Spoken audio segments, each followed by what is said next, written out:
Merci, Monsieur Schaller. Donc, vous avez posé dans les grandes lignes l'utilité de la comparaison qui donne sens, au fond, à nos réflexions sur chacun des génocides, mais aussitôt, vous faites le constat aussi des complexités, des différences, etc. Et vous proposez donc, vers la fin, cette réflexion, je dirais, historiographique, consistant à voir les filiations d'un génocide à l'autre. C'est une perspective. Alors maintenant, nous allons avoir un deuxième exposé un peu différent, puisqu'il s'agit cette fois-ci de réfléchir sur ce qui se passe au sein de l'Empire ottoman à l'égard de différentes populations. Et cela fait l'objet de l'intervention de notre collègue Roger Smith, qui vient de l'université du collège William and Mary en Virginie aux États-Unis et qui est spécialiste justement des études comparatives des génocides. Donc je lui donne la parole pour 15 minutes, donc 15 minutes. 15 minutes. I spent hours cutting my paper down, and it still came in heavyweight of 30 minutes or maybe 35. So, as a result of this, I'm going to pursue a somewhat dangerous strategy in my presentation. But I was reminded of it last evening, what my students used to sometimes ask me. They say, Professor Smith, your lectures have a beginning, a middle, and an end. Avoir un début, un milieu et une fin? J'étais un peu intrigué. J'ai dit oui, mais pas dans cet ordre-là nécessairement. So, what I'm going to do is I'm going to present the first. I'm going to present the beginning. Je vais vous présenter le début, au début. And then I'm going to present the conclusion. Présenter la conclusion. And all the middle will have to wait to see how much time we actually la have section left. du milieu dépendra du And temps there are quite a few qui nous things in this restera. paper Et il y a that pas I mal think de you would be choses dans cet interested in, article qui devraient vous but it's simply intéresser, not mais possible ça n'est pas to convey it possible in the time frame. de And that's vous le understandable. communiquer But dans what I would le suggest temps qui is m'est imparti. This Je essay suggère, of mine is the introduction cet article est une to introduction the Genocide Studies International special issue. Un numéro spécial des études génocidaires internationales publié par l'Université de Toronto. Il y a 178 pages, donc c'est assez long.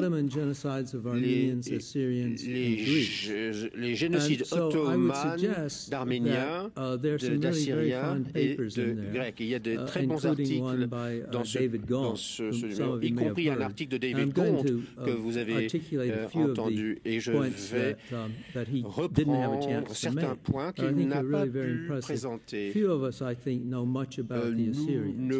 ne sommes pas nombreux à connaître le génocide des Assyriens. C'est lui le grand expert en la matière.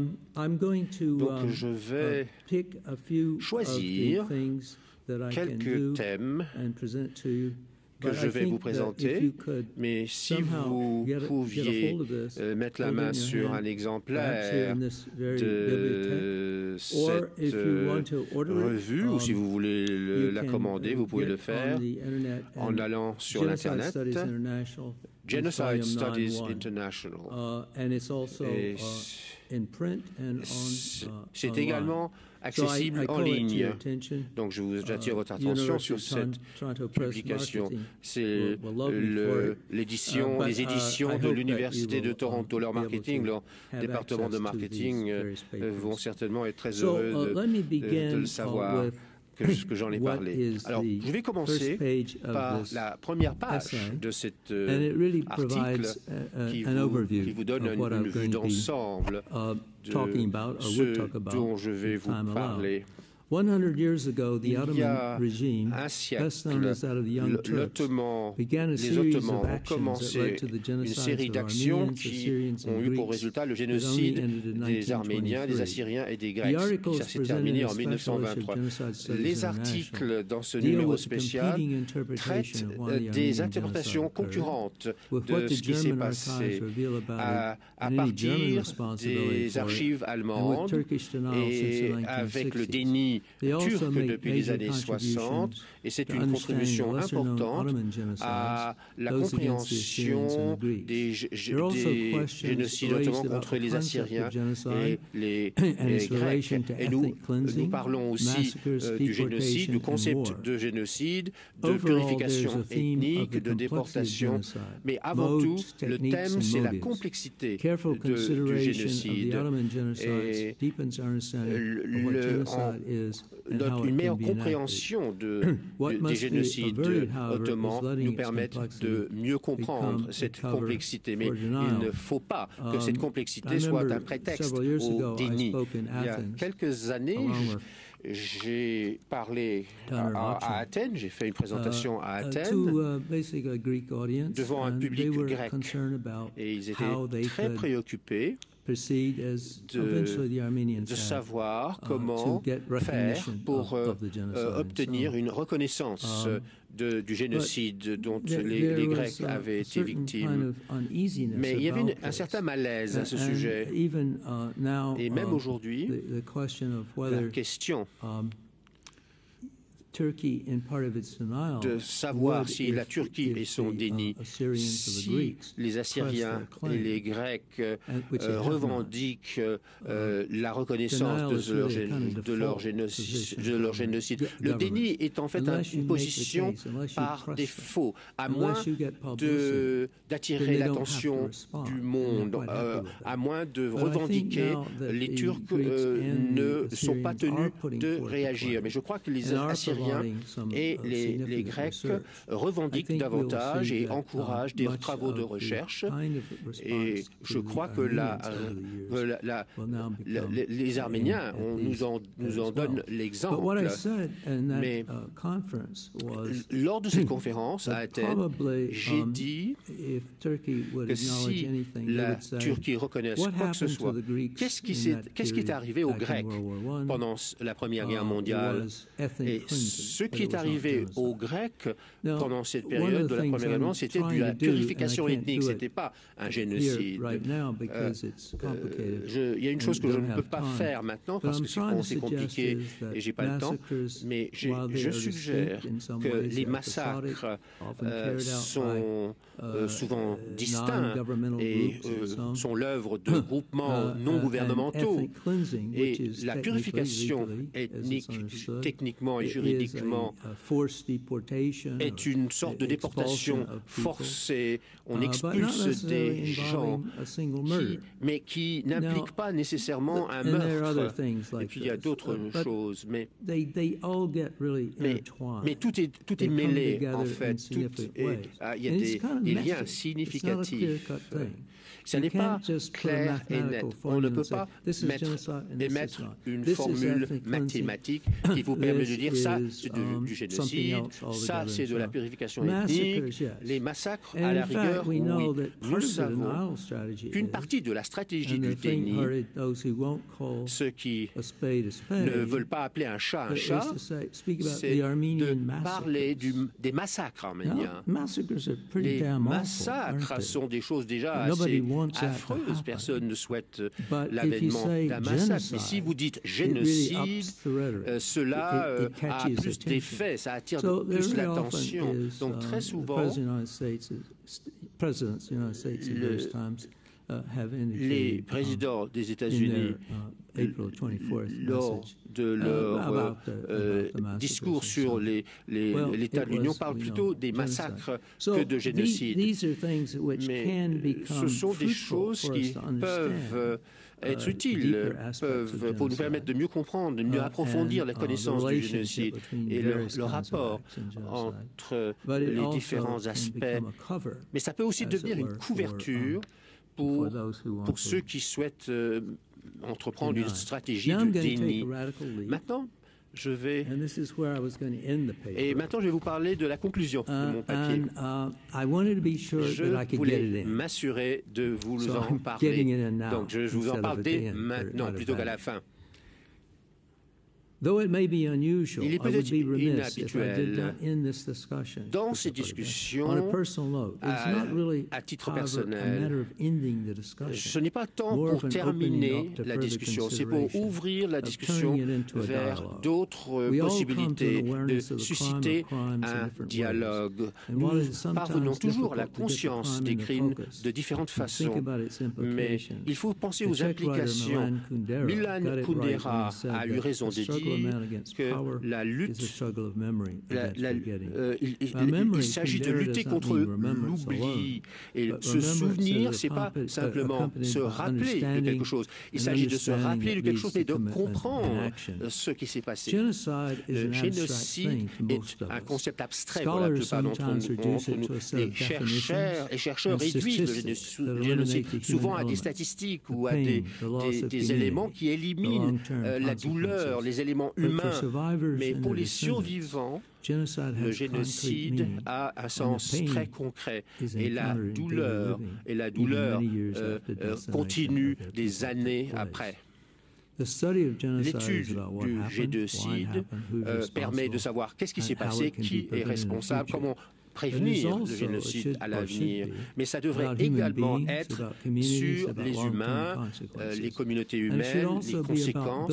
Et il s'agit également de bâtir des ponts, des liens entre les groupes de victimes pour qu'ils travaillent ensemble, qu'ils œuvrent ensemble pour lutter contre le fléau odieux du génocide. Ensuite, il y a cette vieille question. Qui est mon voisin? Pendant des années, j'ai perçu mon voisin était toute personne qui avait besoin d'aide, qui était persécutée, quelle que soit sa religion. Ce n'est qu'en 1985, et j'avais véritablement commencé à étudier le génocide sérieusement, qu'en 1982, comme Richard Hoveness l'a dit, à cette époque-là, il y avait très peu de matériaux disponibles sur le génocide des Arméniens. Mais c'est seulement en 1985 que j'ai participé à une conférence à Boston sur le génocide des Arméniens. J'ai rencontré des survivants arméniens qui nous ont fait part de leurs histoires tragiques. Et c'est là où je me suis retrouvé à table avec un groupe d'Arméniens et nous avons commencé à chanter en arménien et nous avons chanté des chansons à la fois tristes et douces qui venaient du cœur et qui suscitaient des larmes. Je ne savais pas que quelques années plus tard, le 24 avril, je serais devant le mémorial des martyrs et je pleurerais également. Mais les larmes ne suffisent pas. Il faut aussi passer à l'action. Il faut aussi agir. Et du fait de cet engagement, beaucoup de progrès ont été faits pour mieux connaître et mieux reconnaître le génocide des Arméniens. Et on a exposé la nullité de la position du déni. Et tant qu'il y a ce déni, il faut continuer à agir avec résolution. Et c'est non seulement une bonne chose, mais c'est absolument nécessaire. Est-ce que j'ai encore un peu de temps? Quelques minutes. Okay. And I'll cheat a little bit. Je vais tricher un peu. If I don't get something out that you want to hear, ask me a question about it. Posez-moi des questions éventuellement par la suite. Okay. Now, so I want to say this. Je voudrais dire ceci. And I'm going to do this sort of piecemeal. Et je vais m'y prendre un peu dans le désordre. Le 24 avril, c'est la commémoration du génocide. Et ce jour est reconnu comme le premier génocide du XXe siècle. Et du fait de la destruction de toute une partie de la société par l'État, le gouvernement des jeunes Turcs a également fait subir le génocide aux Assyriens et aux Grecs. Il y avait des similitudes et des différences, mais c'était au fond le même phénomène. Les raisons étaient... Il semble que les déportations et les massacres des Grecs entre 1913 et 1914 ont également fourni un modèle, ont peut-être fourni un modèle de génocide. Je vais maintenant me tourner vers David Gaunt. Il a écrit quelque chose sur les Assyriens qui est très intéressant. Il commence en posant une question. Qu'est-ce qu'on entend par Assyrien? Beaucoup de groupes très divers ont reçu l'étiquette assyrien, car il s'agissait de clans, de tribus en concurrence. Et les conséquences du génocide, certains groupes ont été totalement annihilés, d'autres ont subi un génocide partiel, certains groupes ont résisté, d'autres ont collaboré et se sont même devenus des bourreaux à leur tour. Donc, c'était entre janvier et octobre 1915, une expérience très différente de l'expérience grecque, parce que les Grecs ont été annihilés de manière épisodique pendant une période beaucoup plus longue. Gaunt reconnaît qu'une bonne partie du génocide assyrien a été déterminée par des conditions locales. Et il est difficile de généraliser. Il y avait des facteurs locaux qui ont joué un rôle important. Mais le génocide n'a pas été exécuté par des anonymes. C'était des leaders locaux, des dirigeants locaux, des responsables locaux qui ont été les auteurs. Maintenant, Tessa Hoffmann, la chercheuse allemande à Berlin, elle a écrit un chapitre important à partir des dépêches des diplomates allemands sur place. Et son étude, c'est important, cette source. Pourquoi? Parce que ça apporte des preuves, des témoignages. Et car parfois, on a dit que tout ça avait été inventé. Donc ces témoignages sont très importants. L'Allemagne était l'allié le plus proche de la Turquie. Et donc la correspondance diplomatique entre l'Allemagne et la Turquie est très importante. Et ces archives ne sont accessibles que récemment, que depuis peu de temps. Et donc ça a permis de relancer les études en la matière. Elle aborde toute une série de questions, mais ce qui est particulièrement intéressant, elle pose la question de la responsabilité allemande et la participation allemande au génocide. Elle indique que les consuls, le réseau de diplomates, les diplomates ont pris conscience dès le mois de juin 1915 que les Turcs disaient des choses fausses sur l'insurrection arménienne. La destruction des Grecs avait été planifiée avec des déportations d'abord. Puis, en juillet 1915, l'ambassadeur allemand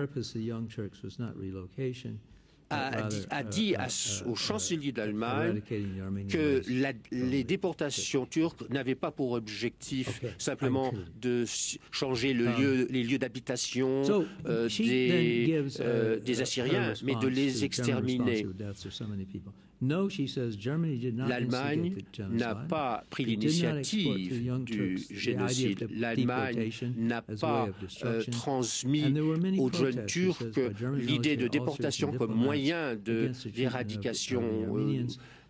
Mais ils n'ont pas pris la défense des victimes. Les Arméniens ont péri et l'Allemagne a soutenu la Turquie pendant la Première Guerre mondiale et n'a pas réagi.